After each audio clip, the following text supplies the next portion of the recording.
I am in my car because this is the best lighting that I can get. My lighting in my house is horrible. So I said, why not go for a drive and just do a wonderful video here? But I'm 26 years old and I've been really struggling with my mental health ever since, I want to say, freshman year of college. I want to say that it has been getting better. It has its days, but I would say that compared to before, me dealing with my mental health has gotten a lot better.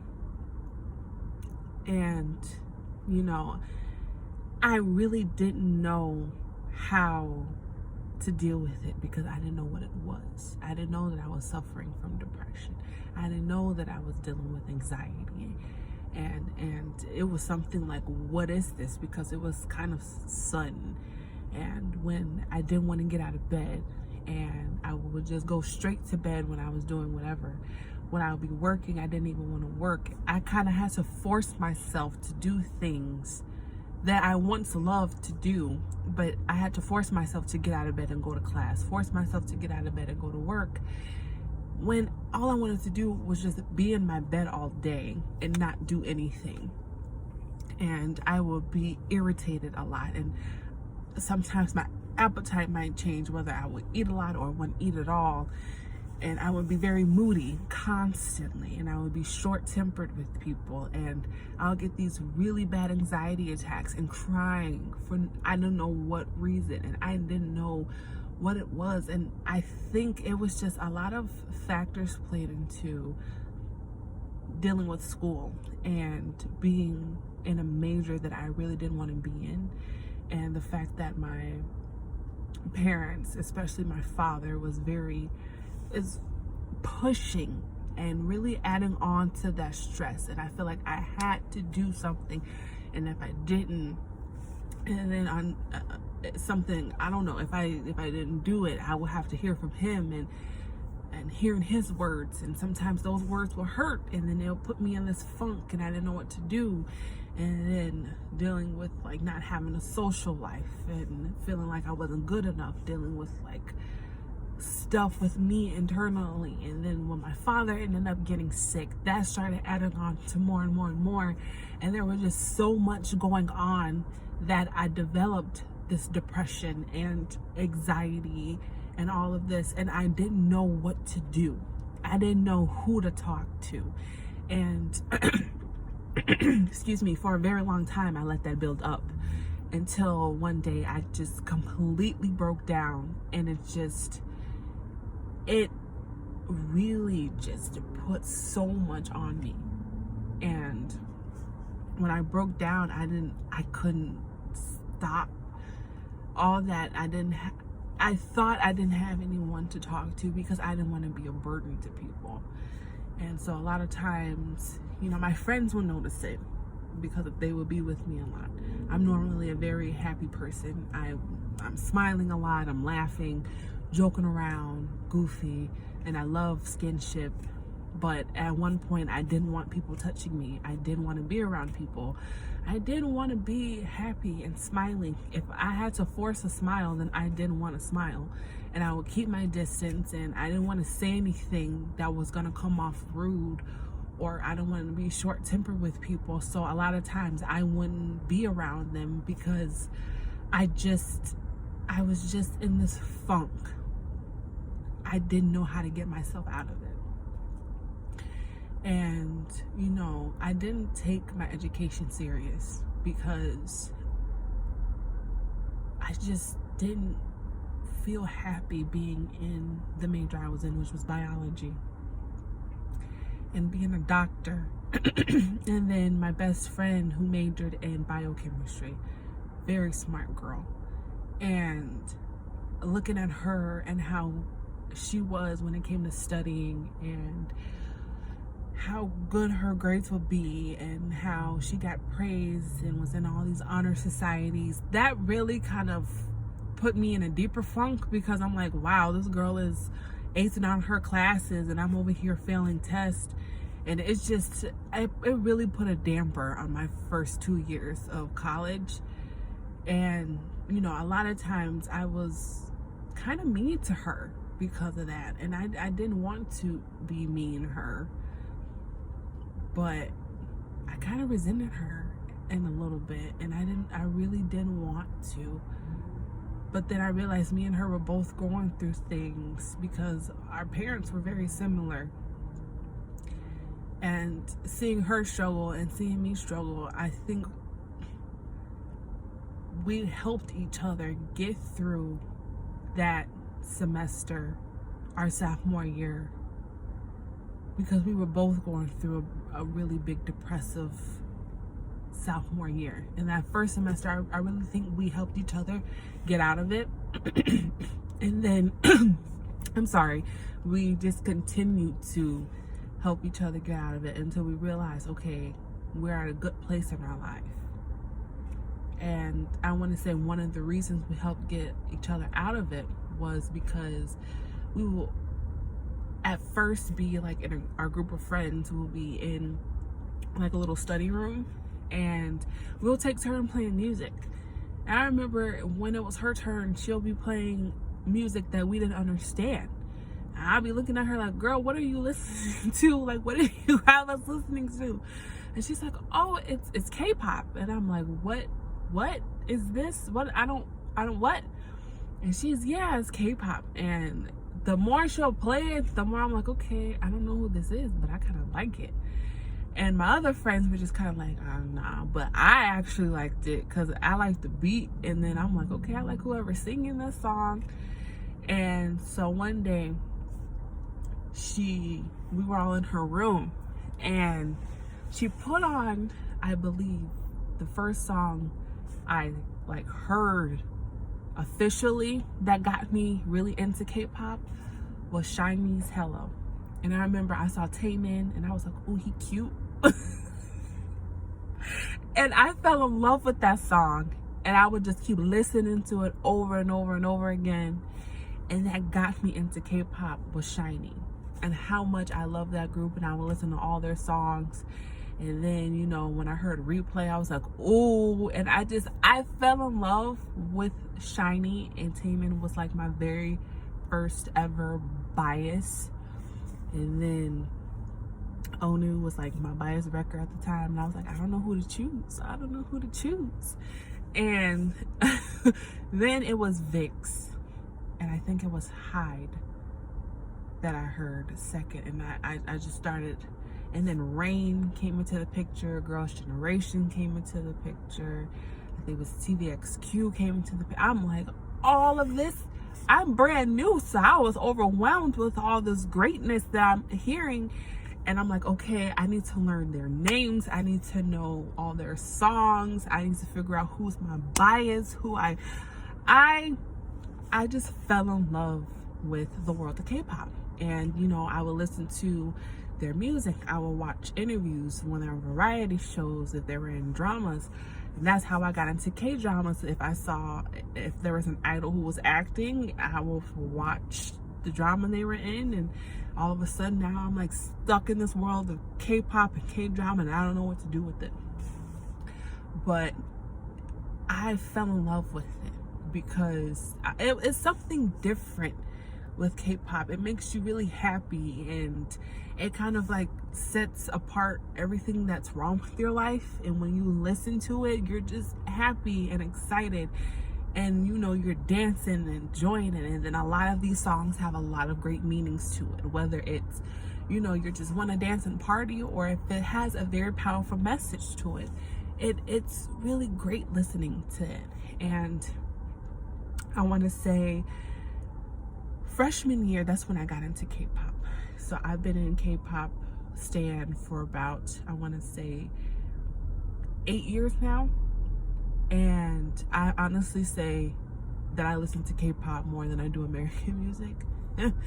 I don't know why. I like K-pop, K-R&B. I love it. I love listening to it. So my freshman year, you know, that's when I was really starting to deal with my mental health. And I think that kind of suppressed it in a little bit. But my sophomore year, I want to say that's when it really started to hit me, when I started to let everything bottle up and let everything just kind of like stay within me instead of actually going to someone and speaking about it. And I remember I was getting out of class and my friend sent me this video, and I'm like, who is this? You know, this is my second year to K-pop, and I'm like, wait a minute, who is this group? And she sent me a video, and then she sent me a quiz of that group, talking about who is your ultimate bias of this group. I said, I don't even know who this group is, so I don't know who my bias is. So before I watched the video, by the time I was gonna watch it, I was already at my dorm, and me and her live next door to each other. So I knocked on her door. I said, what video is this? What are you showing me? So she's like, girl, I just found this group. They're amazing. I already have a bias in this group. I looked them up. He's the youngest one in the group. I was like, oh my God. So I'm like, okay, show me the video that I'm, about to watch. So she pulls it up, and I'm sitting there, and it was I Need You by BTS. What is this group? Who is this? And so I'm looking at the video, and I'm like, okay, I like it. I need you, girl. And I said, oh, this is a really cool group. I like them. And my eye first hit J-Hope. It was all J-Hope. I was just looking at him like, oh, he's really cute. And then the video in itself, I was like, wow, this looks kind of deep. This looks like, they were all struggling with something. And in a way, it hit me because I was struggling with something. I was struggling with, depression and anxiety. And it seemed like they were all struggling with something in their own way. And at the same time, they kind of had each other. But then the more I started like looking them up and reading all these theories and how deep these fans were getting with these theories, I said, wow. And so I started looking up more songs by BTS. And I just think right there, they just became like my ultimate group. And for a while, J-Hope was my bias, And now it's V. That is my man. And I honestly have to say, BTS has truly gotten me through everything. When I say BTS has saved my life, I'm not being dramatic. They have saved my life, because I've had those thoughts in my head where I don't want to be here anymore. Why am I here? I don't feel like I deserve to be here. No one will miss me. No one cares about me, when in actuality that isn't true. And I would listen to BTS. I will put on whatever song, and for that moment, it got me out of that mindset, and listening to their music and watching them on variety shows and watching how silly and goofy they are brought a smile to my face. And then the messages that they put out there, what they stand for, what they promote, it shows that they care a lot for their fans. And they truly are a blessing in disguise, because listening to their music and listening to their songs and realize they are humans too. They deal with the same things we deal with, and they create the music to let us know, hey, we hear you, we understand you, we deal with this too, and it's okay, And I honestly think I owe a lot to those boys, because my first 2 years in college were very rough, and sophomore year was very bad. And when I had that breakdown, it truly was horrible, and I had to go home, and I really had to just take time off of school because I wasn't right. I wasn't in the right mindset. And then when I finally had that talk and I said, okay, this is what I need to do to help myself get better, as time went on, it got better for me. I changed my major. I had to talk with my family. My dad was less, hard on me when it came to school. I was worried about him with his sickness, but knowing that I had people there at home with him and if anything happened, they will let me know. It started to help me, but the world of K-pop really brought me a lot of happiness, and it got me out of those funks that I was in, because I will listen to BTS, I will listen to B2B, Girls' Generation, Red Velvet, SHINee. I will listen to all of these different groups. I will listen to all of the solo artists and just realize that it got me through a lot, just being able to listen to their music, and it calmed me down. And I truly love it, and I truly am grateful for my best friend for bringing me into the world of K-pop, even if it was by accident with her playing that music all the time. But I am grateful for it, and we help each other get through it. And you know, BTS is kind of like the main group that kind of got me out of that, you know, that really hard time my sophomore year. And I will honestly say that I have never missed a BTS concert. And if it wasn't for this pandemic, I wouldn't have missed the one that they were supposed to have in, was it last year or 2019? The first time I went to a BTS concert, I cried. I was like, I can't believe I am breathing the same air as these gods of men. I couldn't believe it. I was so happy. It was their Wings tour, and I was so happy. And I saw Taehyung, and I was like screaming so loud I lost my voice, and I had class the next day. And I have never missed a BTS concert, and I went to one. I graduated. I was so upset because one of their concerts was on my graduation day, and I told my parents, I said, I'm going to miss my graduation to go to this BTS concert. And if you're graduating college, I said, I don't care. I am going to miss my college graduation to go see these boys in concert. But luckily they added a second date, which was the next day. So I ended up buying myself a ticket, and my best friend got her ticket, so we got our tickets, and that was me as a graduation gift for graduating out of college. I'm going to see BTS, and it was freezing cold, and it was raining. I think it was at the, was it at the United Center? No, was it at the United Center? I think it was at the United Center. I believe it was at the United Center. It was cold. I didn't care. I loved it. I enjoyed it. I was screaming because I loved it so much. So I was very happy with that. But K-pop has really been an awesome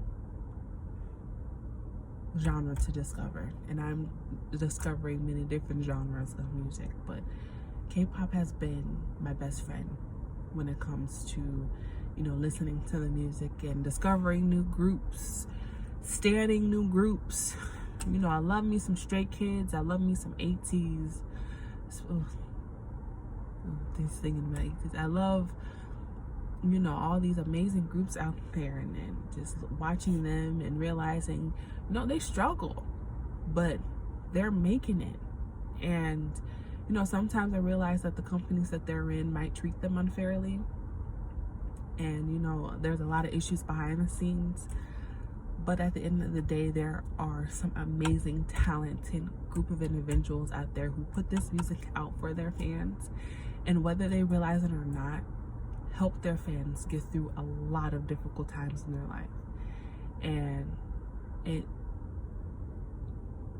I know, for one, I'm appreciative to all of the artists out there who create this music, because it's just amazing. And when it comes to, you know, the Black community and dealing with mental health, I honestly think it's very hard, especially for Black men, to talk about their mental health. I don't know if I think it seems like it's bad for people, especially Black men, to talk about how they're feeling, to talk about, you know, what issues are arising for them, what are they dealing with, what is hurting them. And a lot of times they feel like they can't talk, and I am the same way. I feel like I can't talk about how I'm feeling because I might get judged for how I'm feeling, or they might tell me, you're too young to deal with this. You don't know what depression feels like, and you don't know what anxiety feels like. Or for men, it's like, you're a man, you don't have to, why are you feeling like this? You're a man, you know, you shouldn't be talking about your feelings, you shouldn't be doing that, you need to be going out there supporting your family, doing all this, there's nothing should be bothering you. In actuality, we all have things that are bothering us. We all have things that we are dealing with mentally that we might need help talking to other people about. And because we might feel judged or criticized by talking about our feelings, we tend to keep that inside, and we might do things that might be harmful to ourselves because we can't talk to, we feel like, I should say, we can't talk to people because of, we might have a negative impact for it. And it really truly does suck. But I feel like if we had the chance to just really talk about how we're feeling, to just have someone say, I am here to listen to you. You don't need me to talk about anything. It's fine. I am here to listen. And if it was that easy and people didn't judge us, or people didn't criticize us, or people didn't tell us we should not do this because of this, that, and the third, I think it would be easier for a lot of people to tell how they're feeling. To say, I need help. I'm dealing with this mentally. I have issues. And a lot of times it comes from maybe the household that you're living in. You might have people in your household who are doing things or saying things to you, you know, that's physically or mentally abusing you, that puts your head in this space, and your mental health is just, it fluctuates because you're just like, I don't know what to do. I don't know who to talk to. And it can be harmful to yourself. You can harm yourself, and you know, your mind space can get to that point where you are like, I don't want to be here anymore. I'm tired of feeling like crap. I don't want to be here anymore. And you know, I'm glad there are people out there, you know, I'm glad there are like hotlines and such that are out there to help, and you know, that are helpful for people who are dealing with issues like this. I am glad that if you can't talk to people around you, you can call people who might need this help. And you know, sometimes it has to be like that. If all else fails, you know, we can go to these call centers, or we can go see a therapist, or you know, whatever resources that are out there to help when it comes to mental health. I honestly feel like we should take it, even though it can seem scary at first. And I know for me it was scary. You know, of course I'd had K-pop to help me when it came to my mental health, but I knew that I had to do more beyond K-pop, that I actually need to seek help, to talk to people when it comes to what I'm dealing with, how I'm feeling, what's the next step, you know. And now I am doing a lot better. I do have my moments, I do have my times where I'm just like, everything can be overwhelming. My anxiety might kick in. I might have a depressive episode, but I'm a lot better than I was those years ago. And I still have times where I don't talk about how I'm feeling, but I don't let it bottle up to the point where I have another breakdown the way that I did. You know, I do wait it out. I'm not gonna lie. I'll wait and be like, okay, all right, I'll try to figure out myself. But if it comes to a point where it's just becoming too much for me, I might say, hey, I might call up my best friend. Sometimes I might talk to my parents and my siblings, but normally it's my best friends that I talk to, and just, I need an ear. Can you listen to me, and can you just please try to give me some advice? If you can't, that's okay. I just need you to listen.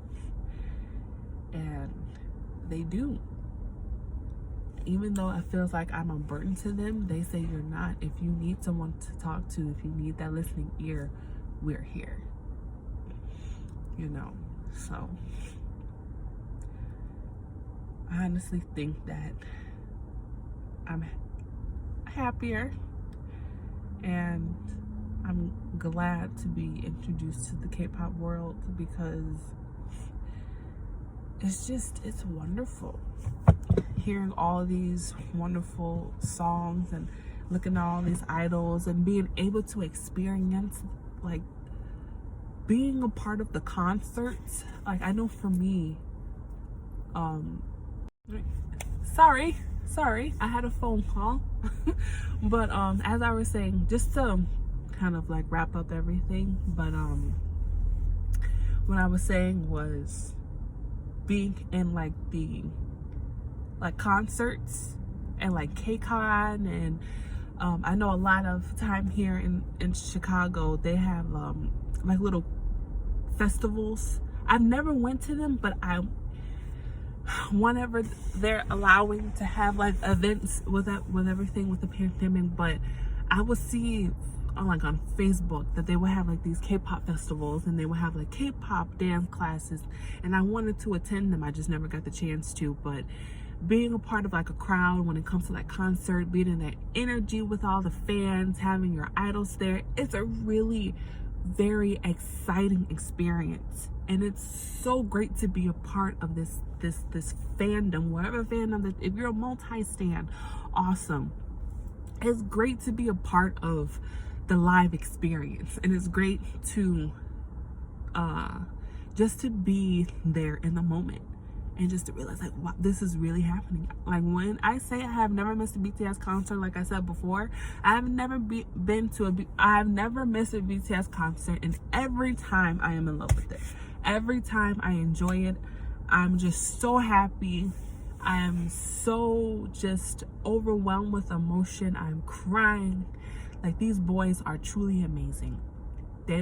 I think they realize, but if they don't realize how they got a lot of people out of a lot of hardships, it is truly amazing how beautiful these 7 boys are, men are, and just the powerful, positive messages that they put out all the time, and how even though they might be struggling, they still 100% make music for the fans, and just say, we're here for you, we're listening to you, don't worry, this isn't gonna be a permanent thing. And I truly appreciate BTS and all K-pop in general for just creating this world that just is amazing.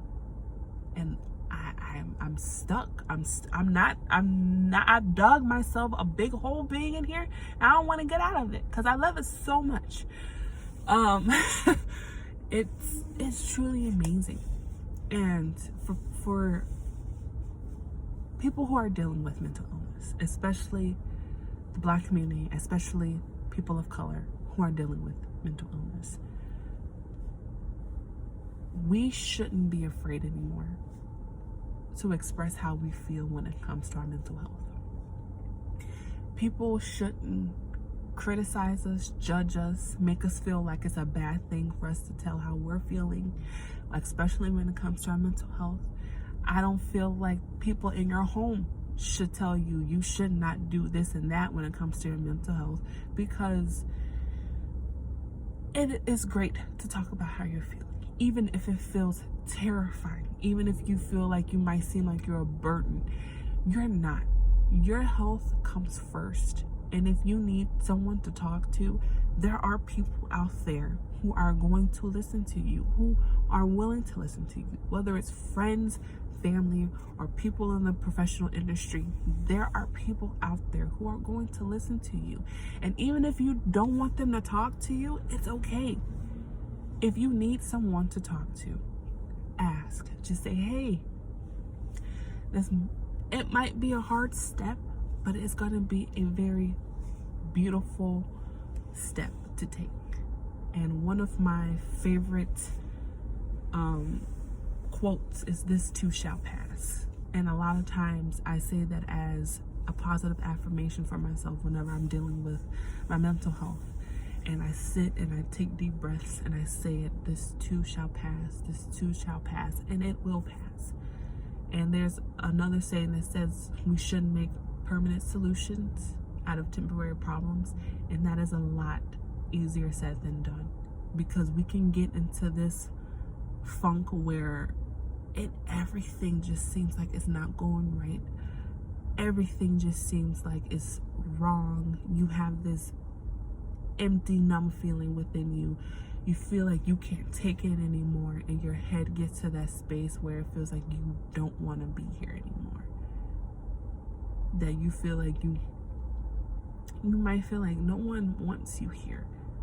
But I promise you, we all want you here. Your friends want you here. Your family wants you here. It's just sometimes it's really hard. And I'm really happy that I'm here, even though sometimes I got to that point in my life where I didn't want to be here anymore. And when I tried to and I failed, I'm happy, because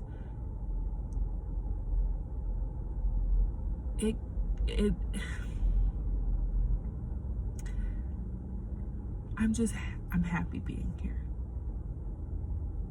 And I think back to that moment and I realized how scared I was. I was just at a really low point in my life. And I honestly think that we shouldn't be afraid to talk about how we're feeling. And I know that's hard. And I know a lot of people might not like to talk about how they're feeling. I'm one of them. I'm taking it day by day. I'm getting a little bit better at it. But at one point, I didn't like to tell people how I was feeling, because I felt like, why would they care how I'm feeling? Why should it matter to them how I'm feeling? Would they care how I feel? Are they gonna judge me for how I feel? Are they gonna tell me you're too young to be depressed? I have heard that. That's why a lot of times I did not say how I was feeling, because there were people in my family saying, you're too young to be depressed. You're too young to know what anxiety is. You're not going to know about any of that until you get older. When in actuality, I was depressed. I was dealing with anxiety. But because my family members told me I didn't know what that was, I stopped talking to anybody about it, because I didn't want to hear that again. So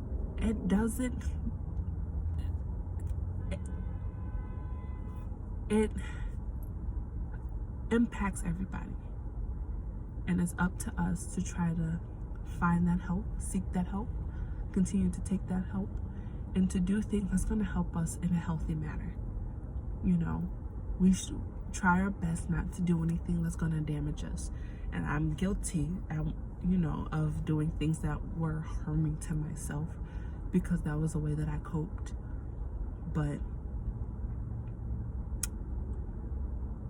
now I realize there are things that I can do that were helping me in a positive manner.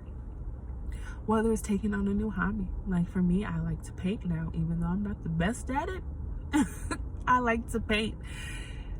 Whether it's going for a walk, whether it's listening to music, K-pop, whether it's reading a book, meditating, whether it's going to the gym, whether it's going to get a massage, hanging out with friends, taking a nap, whatever you can do to help yourself in a healthy manner, you should take it. But most of all, try to seek help whenever you're dealing with situations. And I owe a lot to K-pop. I owe a lot to the people in my life who have gotten me through my darkest times. I owe a lot to people I've never even met, who I say I'm dealing with this, like with different fandoms. I will say some fandoms can be toxic, and I try to steer clear from them. But the people that I have talked to on,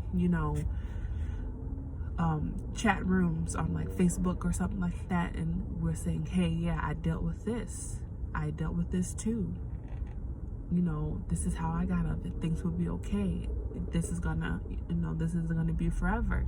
I think those people too, because we can be helpful to one another. It's not all bad when it comes to the fandoms. You do got some very people who are kind of like, so, but mental health is a very serious issue, and it's something that shouldn't be taken lightly. And we shouldn't, be afraid to ask for help when it is needed. Even though it might be hard, we shouldn't be afraid to ask, because it can be a really great step into healing and to move on from it. And if we have those days where some are better than others, that's okay. But if it gets to that point where it's becoming too much, we can always reach for help.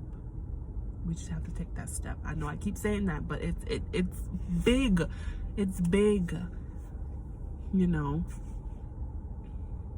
And for people of color in the K-pop community, it's truly amazing. And I think a lot of people don't realize there are a lot of people of color who listen to K-pop. There are people who might look at me and be like, "You listen to K-pop?" Yes, I do. And then at the same time, when you find other people of color who listen to K-pop, you'll be, "Oh my God, you listen to K-pop too?" It could be a really good thing, but you have some people who sit there and be like, "You listen to K-pop?" And I'm like, "Yes, I do. There's nothing wrong with listening to K-pop. I'm going to bring you into my world so you can see how fantastic it is. Because it is a great thing to be a part of. It is a great thing to experience. And I honestly like K-pop a lot more than American music. Fight me on it. Don't fight me on it. But when you experience the world of K-pop, and if it has helped you get out of situations where you felt like it wasn't gonna end, you appreciate K-pop in a different way. And people might not understand why you like K-pop the way you like it, but that's okay. People might not understand why you like it, but as long as you know why you like it and you love it, you shouldn't let people try to make you seem like you're weird for liking a different genre. I have English subtitles, and I've listened to enough K-pop and K-dramas, and I'm studying Korean to know what it is that they're saying without looking at the subtitles. But I am truly thankful for the world of K-pop. I am truly thankful for the people in my life who have gotten me through my mental health, who are continuing to help me through my mental health. And I am so glad to be at the point that I am in my life today. If it wasn't for myself, for slowly getting to this point in my life, for my friends, for my family, and once again, K-pop. And I'm gonna say this one last time. This too shall pass, and we should not be afraid to reach out for help when we need it. Because I promise you, you are wanted, you are needed, and you are loved. And don't ever think that you're not. That is my words to you, because it's words that people need to hear. Kind words, loving words, ensuring words, not words that are negative, that are going to add fuel to that negative fire that you're already dealing with. So always send positive energy. Always send love and kindness, because you never know what that person might be dealing with. So always be kind to everyone and show love. And always love yourself as well as others.